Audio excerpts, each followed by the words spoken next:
All right, guys, there's now one artist I've been wanting to interview for quite some time now. I've been a big fan of him for a long, long time, and he's just dropped his brand new album, Inside. We're talking about one of the most conscious artists out of Jamaica right now. It's Runkus. How you doing, man? Respect. You know, so the G Runkus represented for Gully B. But for this interview, please call him Gully G. See? Big up, man. Big up. That's the way. So Yeah.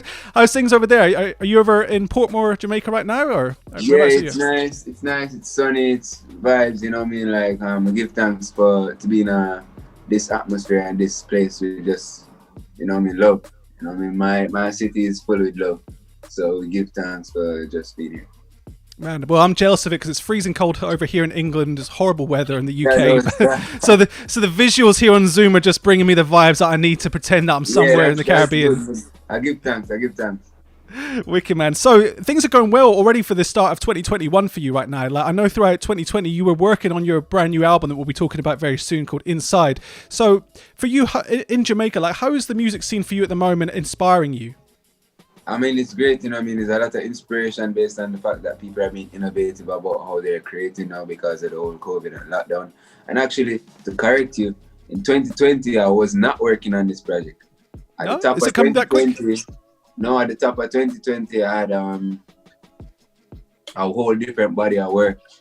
And then a song was supposed to release in February. And instead of that song, I just got up and did a tune on the Brick Palm Brick Rhythm, which was the money tune. Money. And from there it was just vibes. I just let the vibes take over the year because the year was being dictated by universal threat, if you may, or you know what I mean. The world was just under siege, you know what I mean. So we have to be reactive to them kind of situation there, and now say we can't just carry on like nothing now going on in the world, and just sing some music for the people in the earth too. So that's how the whole Inside thing started. Really, like from April, May, kind of like, you know what I mean. It wasn't the aim. Trust me, that was not the aim. Well, it definitely worked in a good result in the end because throughout last year we had some incredible piece of work coming through from you as well. Like one of the tracks off of the album that I absolutely love is 5Gs, which is an incredible collaboration that you've done with some incredible artists in Jamaica as well. But before we kind of talk about that, like I'm really inspired by your upbringing in music because you've been surrounded by reggae dancehall music since you were born. So of course your father was a dancehall artist. Tell me about like kind of your early startings in the music scene. Yeah, my father is still an active dancehall and reggae artist from the 90s until now. You know what I mean? He had a #1 hit with Beanie Man called Kettle Drum, scene, and slower hits like Ulu Ulu Ulu. Shaka Zulu is one of my favorite ones. Yeah, like it's crazy that if you even know that, that means say you know the vibes. Like he had a bunch of hit records and he's still making music now. So I really just give thanks for the fact that I was born into a situation like this, you know what I mean? Because I feel like before you're born, you look upon the Almighty or whatever creative being that you call God, and you say, "This is what I want. I want to be a plumber. I think we choose before we come here, and I was so determined to be to be the son. I determined to be a musician, to be all of these things. You see what I say? So." I feel like the Almighty just gave me my talents accordingly. Definitely, man. I feel like that was created that path already for you, as you just said, because your mother was also a booking agent, if I'm right. No, my mom was a booking agent. Yeah. So with parents having both that understanding of the music industry, what would you say is the most important lesson that they taught you that's now that you use today? Basically, what's been the most important thing you learned when you were younger? To be honest, I was just into football and school. You know what I mean? I wasn't really into music like that until high school. But one of the most important things I learned was just, you know what I mean, discipline with everything. With school, with being in the studio, with learning the actual ins and outs of the music industry, you know, being paying attention and everything. Well, it's definitely carried well, man, because like the work you've been putting out has been absolutely amazing, and I think that you're definitely one of the most talented. I still would call you a new artist coming out of Jamaica at the moment. Like, really, like we're still seeing even though your songs are getting global success, people understand it, like you've got fan bases all over the world. At the same time, I still see you as one of the younger artists. So when you're creating music, because you write a lot of songs, you have a lot of material as Runkus, but you're also a very talented songwriter with artist credits with other artists. So how do you pick between songs that you write for artists for like Protege, for example? I know you've worked with him and written songs with him. How do you pick what's going to be something for another artist and what's going to be a Runkus project? If we're in the studio vibing, we're just writing, and that's just that, you know what I mean? If I'm pitching a song, I think about who I'm pitching to and write to their likabilities, but also in a way that they never think to hear themselves. Yeah. There's enough way to go about it, but at the end of the day, creation is just creation, and it's just a natural thing. Just have to make it occur. And then there's sometimes some tune I just writing, and I'm like, nah, me must sing this song. And then there's some songs I write and it's like, nah, I shouldn't sing this song. Yeah, so you just know you can feel what's going to sound right with your voice. Yeah. Well, it's one of those things I absolutely love as well. And you and I, we've been in a few Clubhouse chats in the last few weeks. I've seen you popping up in different chats from there, which I think is a great new tool for people in music. So I see a lot of people in these chats. They always have kind of like an obsession around things like the Grammys and things like that. But for you, like, how do you determine, like, for you, what's a musical value to your work? Like, what makes you the most proud of your work? Bro, I did this for my granny. I did this for the Grammy. I did this for the money, fry fish and bammy. I did this for like none of them things. And I said, like, my accolades, actually, on January 1st or 31st, I think it was the 31st, December 31st, sorry. I was walking in somewhere in Jamaica called this place called Fontana Pharmacy. And this fan, one of my G's, you know, because that's what I call anyone that listens to my music and love my music, I call them my G's. See him, saw me, and he was like, yo, Runkus, right? And I said, yeah. And he said, yo, you don't know what your music do for me. Like, you don't know what you're doing when you're doing the music that you do, when you choose the path that you choose, when you sing about the things that you sing about. Because I know it's probably easy, you can sing about anything else, but you choose this for a specific reason. And it works, it helps, it lifts up everyone's sensibility. It gives us hope that he was just going in, and I was like, Jano, that was my Grammy right there. Yeah. Just having known that you've got a connection is what situations like that happen, and that's what reminds me of the reason, you know what I mean? No, it's definitely important, man. Like, and when you get to find out that, like, you know, your music is really connecting with human beings, I suppose that's way more important at the time, right? Respect. Definitely, man. And, you know, it's gone on to inspire a lot of other artists that people know about. Like Coffee recently named you as an inspiration of hers as well. So you've seen the career of hers. Like, I feel as if artists like Coffee and yourself are definitely coming through as this new blood of Jamaican artists that's turning the world to face Jamaica again. You know, like with this new development of sound, like how do you feel that artists are giving this new sense of Jamaica to the world?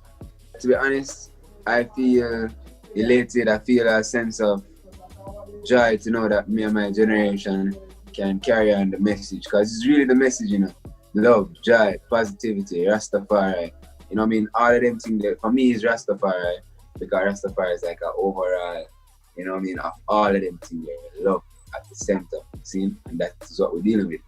So for me and my generation choose love instead of war, crime and violence, especially the ones who are choosing love, is a brave thing, and for also make a living out of it, and for also make people live through it.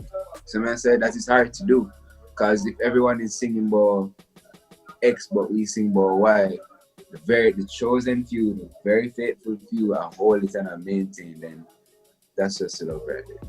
So definitely, man. I feel all of the musicians them who I inspire, and who using that inspiration to do good.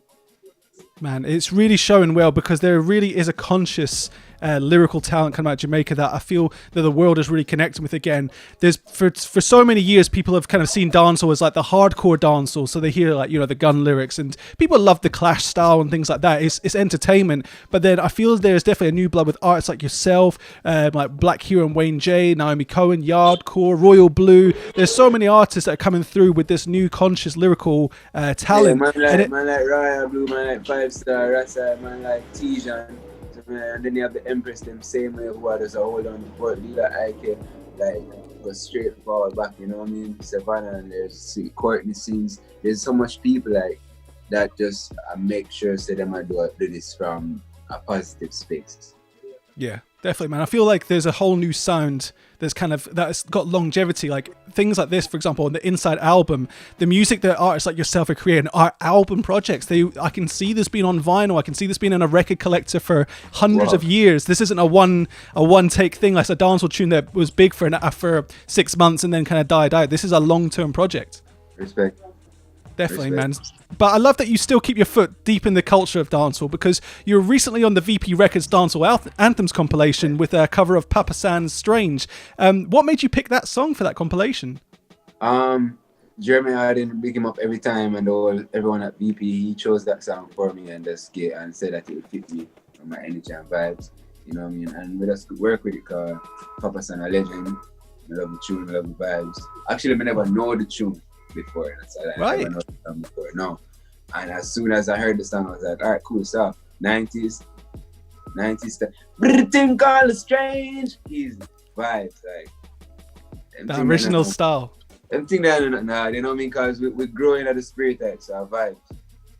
Definitely, man. Like, I love that you kind of keep it true to the original style as well, but then you've got your the Runkus delivery that people know. And that's one thing I really like about you as an artist is your lyrical talent. Like, I feel as if the way you write lyrics is so conscious. Do you have what inspires you to kind of be that sort of deep? I say deep with your lyrics, but also your vocabulary is so extensive in that as well. Respect. I mean, we try it for everyone. There's things there for people who just want to party and full enjoy themselves in a conscious way. There's things for people who want to think and they're deeper into themselves. Because really and truly, all this is about bringing you closer to yourself. Whether through the rhythm, melody, style, lyrics, it don't matter. There's a part in Tanya, it's crazy because I don't think anyone will ever get these lyrics. Like, I swear to you. There's a part in Tanya where I say, if them in the house give them room, nobody move, they might catch a body for true. Them you tend to play like a flute. Them don't give a F. Them under the spell to go loot. If you take the F off of flute, it's loot. Them don't give a F. Them under the spell to go loot. Well, just to go ever go through L. Let me do. Tell hustle Larry's the loot ends for the angel true. So it's like, you know what I mean? Like, yo, it's so I don't even know if we deal with them thing. Like, just give the people them what they want. Like, let them dissect it and have fun with it as much as they want. I'm gonna do things like, come as a man where, you know what I mean, read and pray, you know what I mean, and do what we need to do in the earth spiritually. So I always bring them things in my music. Daniel in the yard with Emmanuel, Gabriel Depp and the yard, and I straight to the Lord, same sharper than Samuel. We have a national hero called Sam Sharp. Same sharper than Samuel. Move that favor Wakanda. We have a Black Panther circle the alley them. You marvel when you see the Iron Man. My little maid call her Ariel. Tell the crab in a barrel in the dragon. Come on. Like, it's just them thing there is just fun for me. You know, I'm just me having fun. That's not at all, but just vibes. Man, like if people just, if you can rewind this interview and just listen to every little bit that Runkus just said there, like there's so many contexts involved in that. And for example, one of my favorite artists of all time passed away recently, MF Doom, and that was the same kind of way that he has his lyrical wordplay. It's almost like fun to him, and I feel that you create your lyrics in the same way. It's like you're almost like playing off the last line as if it's like almost like a game to you. It's like that much fun to create. It's just, you know, it really is, but it's also just to make sure that the people get it and the producer, because every great mystic speaks in parables, so you have to go dissect it to get it. In The Mask, I was watching Money Heist during lockdown, watching from scratch, go straight up, and the song is about money heist. A lot of people wouldn't know that, because, you know what I mean, I don't remember how the verse start, but bringing the mask. This are the heist. Me a professor of the class. You watch Money Heist, right? Yes, of course. Professor's so, you know, El Professor. Yeah. So me a professor of the class. This or that. You know what I mean? So like there's just a lot of things about in my song we're stealing back everything that they took, the knowledge, the cure for the diseases, the this, the that. So it's just vibes, you know what I mean? So I'm getting a different kind of mask in that song. So with that kind of style as well, like, are you inspired by a lot of like lyrical hip hop? On one of the recent Gully B shows with Agent Sasko, and he was saying how he loved working with guys like Royce da 5'9", and Sasko's another guy who's very sort of poetic with his lyrics. Do you listen to a lot of hip hop to keep you inspired on that level as well? Yeah, that's what lyrically. That's what I listen for. For lyrical vibes, you know what I mean. Dancehall lyrics is nice, but I listen dancehall for vibes. I don't listen dancehall for lyrics, in my opinion. I listen dancehall for style, but just energy and vibes, you know what I mean. But if I want like some deeper meditation, I watch rap battles, like yeah, that's where them there, you know what I mean. Man like Royal Blue, Kabaka Pyramid, Agent Sass, Vibes Cartel, and Chronics, Junior Gang, they're top tier lyrical beast in Jamaica. Yeah. So are you, man. Like you're bigging them up. So are you. You're in that list, in my opinion. Yeah, I'm cool with it too. Like, I'm cool with it too. No lie. I'm one of the best. You know what I mean? I will say that. Don't worry, I will say that. Cause bro, like if I'm starting to spit right now, like it's vibes. You know what I mean? But we take our inspiration from everywhere, because lyrics exist in everywhere. You know what I mean? It just depends on what you're trying to do for a song. Are you trying to connect with the people them? Are you trying to show your use of skill? Or you get me, like what are you trying to do? So it's vibes. Yeah, but I listen Kendrick Lamar and J. Cole and them Nas go straight back. Black Thought is one of the greatest, you know what I mean? Respect him every time. So, but man, I'm glad that you kind of picked on a lot of them as well, because where that inspiration's kind of come together, we have the incredible body of work that we're going to talk about now is the Inside LP. Now, This album has kind of come about relatively quickly, I'd say. I heard a story that you wrote this during Portmore's lockdown. Is that true?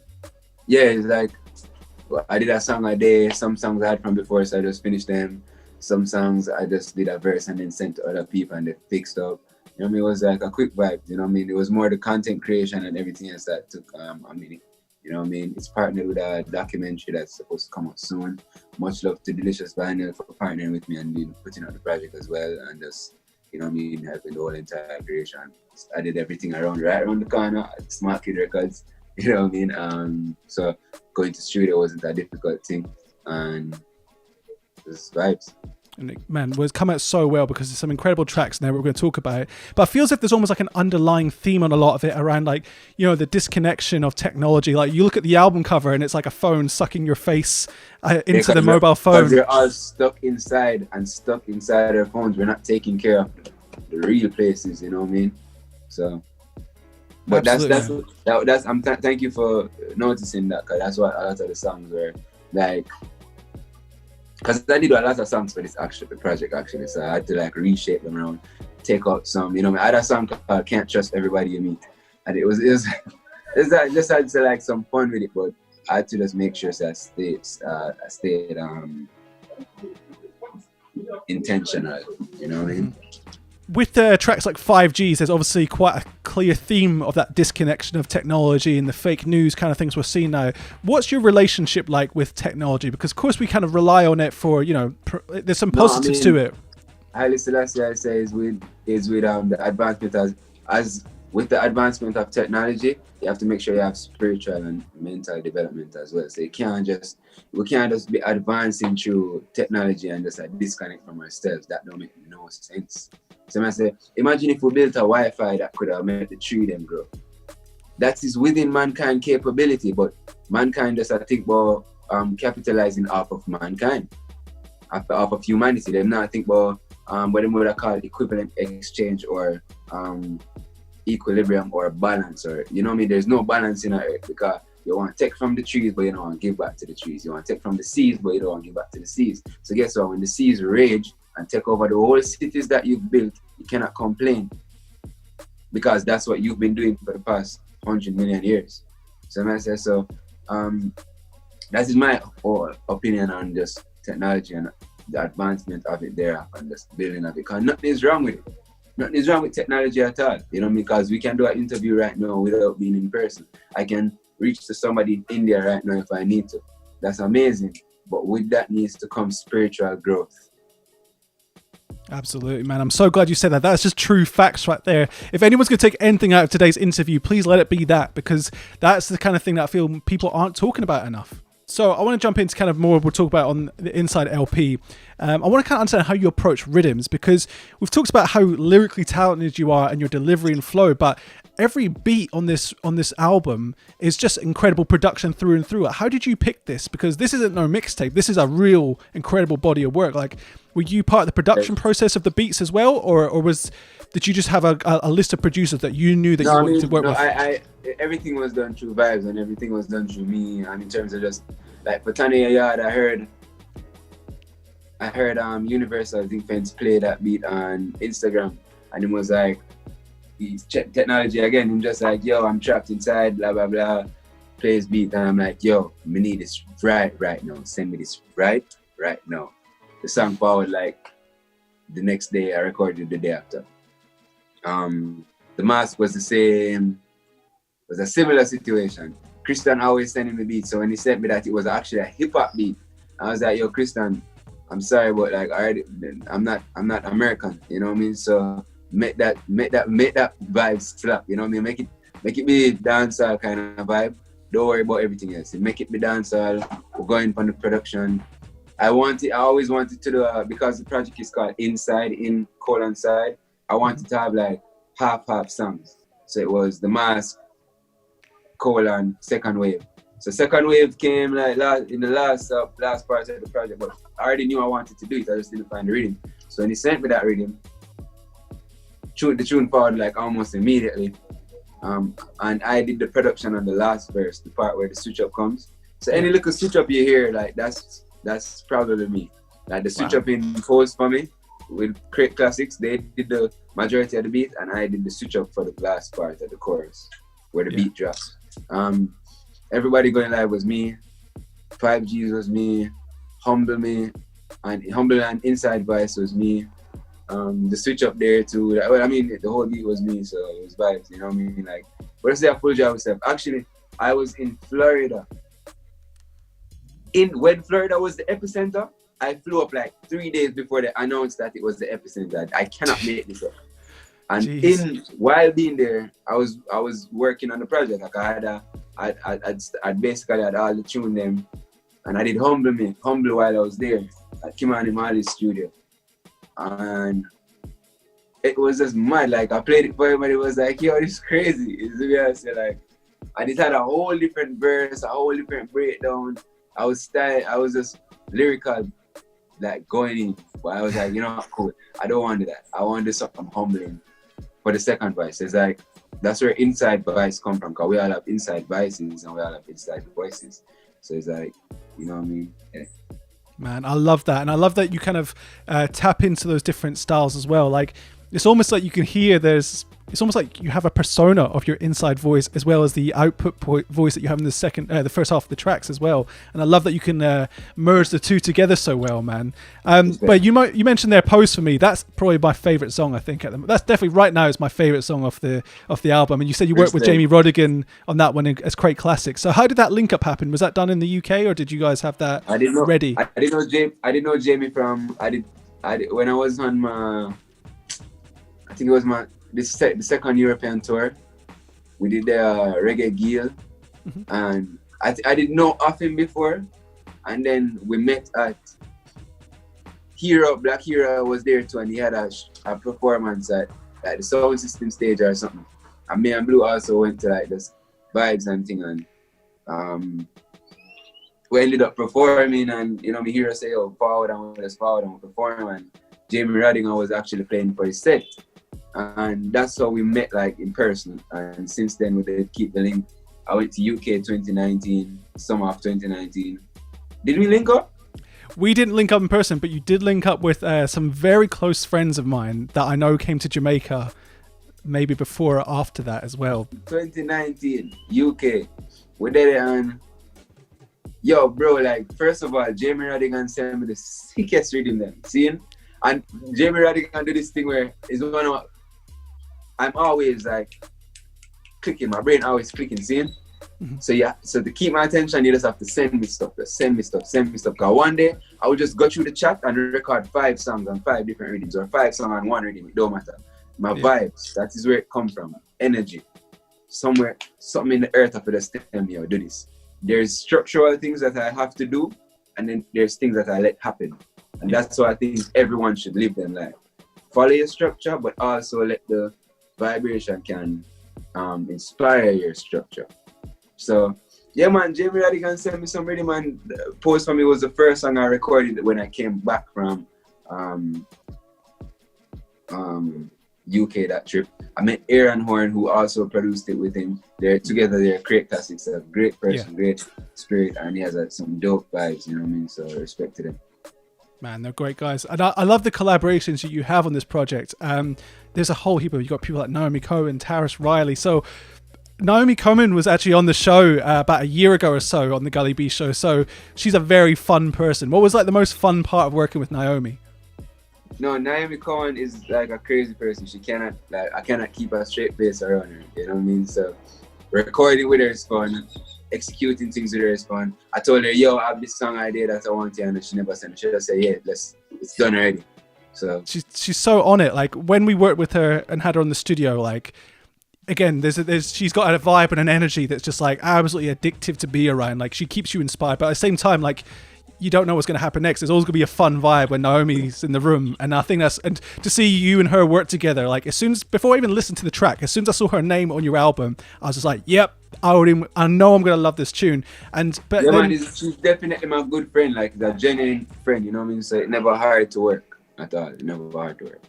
Definitely, man. I think it's quite fun as well when you see Naomi on things like social media and everything's very like fun, happy, exciting, and then you hear her sing and it's like the most beautiful voice you've ever heard in the world. And you're like, It's kind of mad. It's like, oh yeah, I forget you could be like calm and graceful, like with your delivery, and when she's so energetic in day-to-day life. Yeah, man, top singer.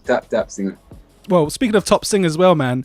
We've got to talk about the track with Taris Riley, Make It Breathe. Like, how did this track come together? Like, how have you and Taris Riley worked together like a long time before this? Have you always known each other? No, that was the second time. That was the first time we were in studio to work together, like vocally.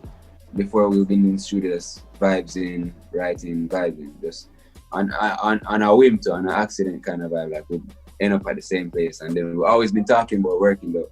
So this was us fulfilling that vibes. I actually have a session with him after this, you know. Wow. So we just kept working ever since. He fought to the studio and we recorded 2 songs in one day, and that was it. So there's definitely going to be more Runkus and Taris Riley material coming. Vibes. Mad. I know me as a fan, that's something that I'm going to be very excited for. I know that's definitely a fan favorite, Make It Breathe as well. So kind of like talk about the album. Do you have a favorite song at the moment? I know it's hard to pick because you've created them all, but is there one at the moment that is your favorite one off the album? I don't know. I'm glad that it came out. It's my first project since 2016. I don't have a favorite right now. I think I'm leaning towards Post for Me, but I love the whole entire project as one. You know what I know how you feel. That's literally kind of how I felt about it. Post, when I first got through to it, I was like, Post for Me was straight away my favorite one. And as I've been listening more and more, I'm like, Make It Breathe. I tried to make a project that you want to listen from top to finish, over and over again. You don't want to just play one song, because you want to hear the journey through the project always. You want to hear the first thing the brother say, like, yo, big up Tanium and Jay also, because them in the intro with me. Yo, who just coughing at the studio? It's really like you want that whole entire story and vibe. So I think that's what I said kind of earlier on, man. The fact it is an LP, it's something that will always be known for as a body of work. It's not like, oh, just listen to that one song off the album. I feel as if I could see this being on vinyl and record collections. People will sit down, put it on, play it in its entirety. You might be giving me an idea. I might do a limited edition. Who knows? I'll buy it, man. As I would definitely buy that as a fan, without a doubt, man. Like that is the kind of thing that will stay in a I could see that in the same way that you've got Bob Marley and Buju Banton and Garnet Silk in your record collection. I see this body of work in the same level as that. Oh, respect. Well, talking about some incredible music, man. You've created some incredible music, but I know that you're inspired and you listen to a lot of incredible music. So, it's the Gully B show. And we always have to do our top 5 with an artist that we talk to at the time. So I want to know about your top 5 songs that inspired you, influenced you, things that just bring you up and things that you have important memories to. What do you want to go for as your first pick today on the top 5? Yeah, as you say, as you talk about the gang, the original G, Bob Marley, Zimbabwe, one of my favorite songs, revolutionary music. Do you have a memory of this song first hearing it when you were younger? Is there something that really resonates with you on that track? Not really, but I remember hearing it when I was older and actually analyzing the movements, and it was the movements that got me. It was like, I think that it in music. Zimbabwe. It was just the movements of the music that got me. So I think that you can definitely see how that's inspired you across as well, man, because I know that's one, again, the way you compose music, you take a lot of different elements in things, but also like that, the way that you will change your voice in certain parts.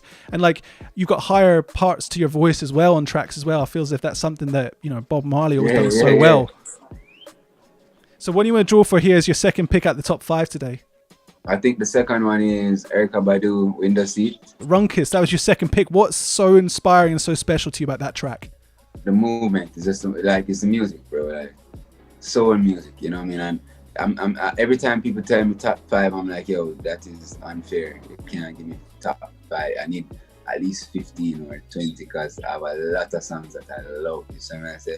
And Erykah Badu is a top artist in terms of her writing, singing. She inspires me immensely. Like no one, I know every single song, every single album. Straight to you. And so, yeah, I give thanks for her every time. Somebody who I wish I could work with one day. Man, let's manifest that thought right now. I know myself as a fan would love to see an Erykah Badu and Runkus collaboration. Like that would just sound incredible.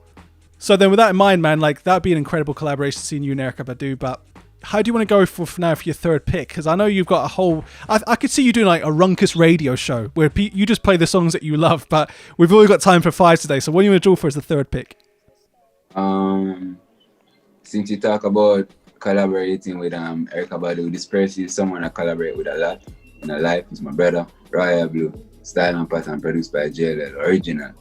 Runkus, I remember, I think I found you and Royal Blue around about the same time. Like when I first discovered you guys, it was around the same time. So I remember like the moment I heard you guys, I was like, oh my God, like these guys are just so far beyond what a lot of other people are doing right now. So it's so good that you picked that as your third pick. What's been one of your favorite memories working with Royal Blue?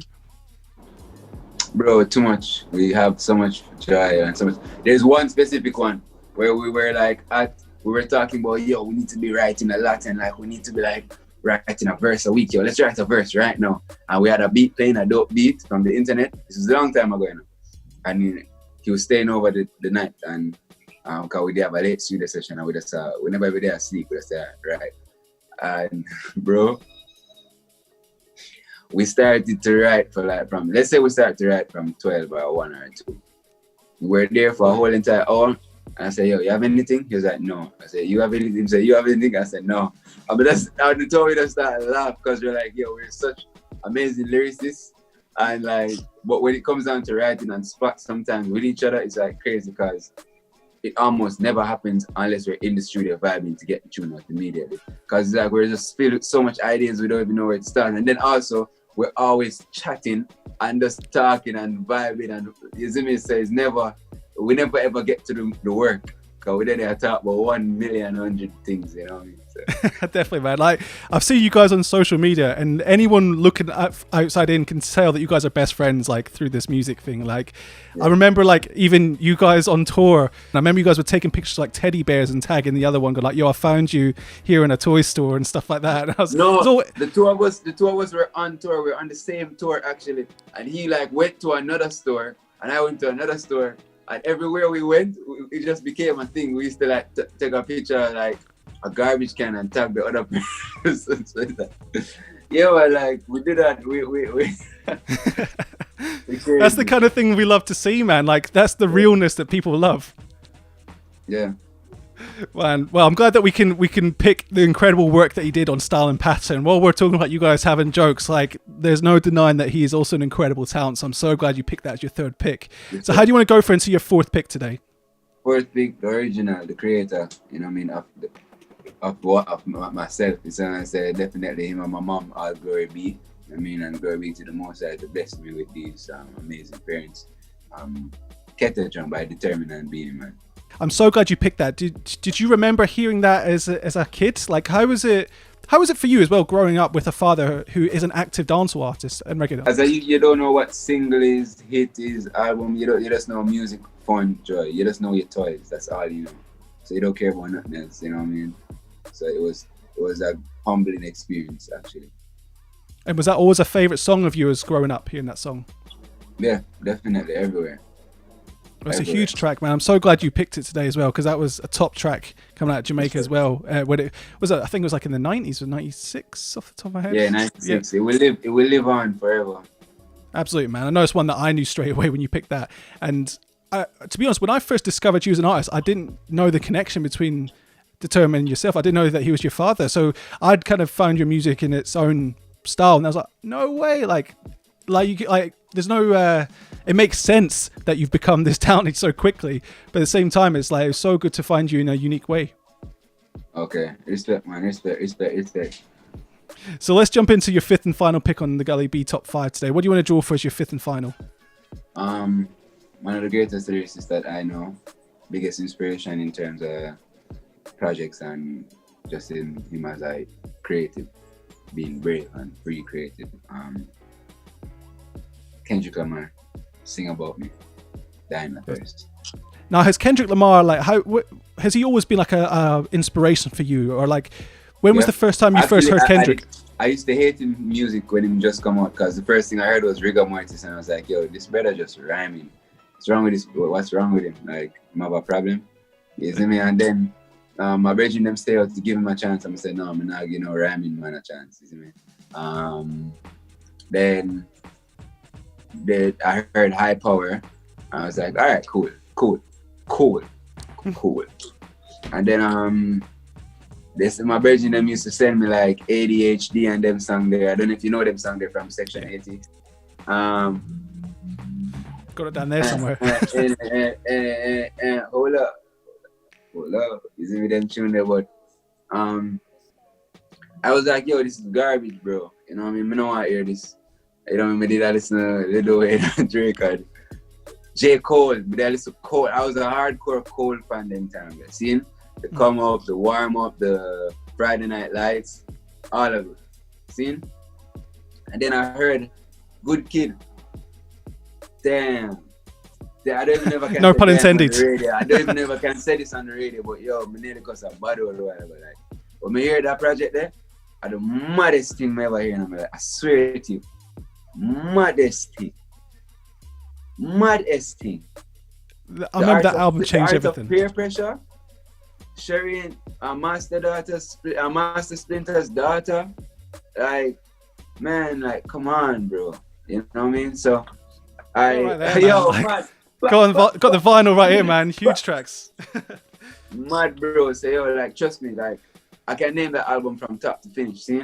And then I went back to his earlier work, Overly Dedicated, Section 80, and I said, all right, no, you're the greatest. You get it then. Section 80 then is a hit after that. But that's my aim. That's my aim in life, to make great albums and great projects, because they don't really, the majority of people that listen to music overall will know the singles, and that's fine. Get as much singles and get as much hits on their belt to make people be familiar with you and love you and be a part of your journey and come out to hear the singles. But release projects that are so mind-bending. Seeing? Absolutely, man. That your fan base is full with core fans. Just core fans. So them come to your concerts to hear every song, not just one song.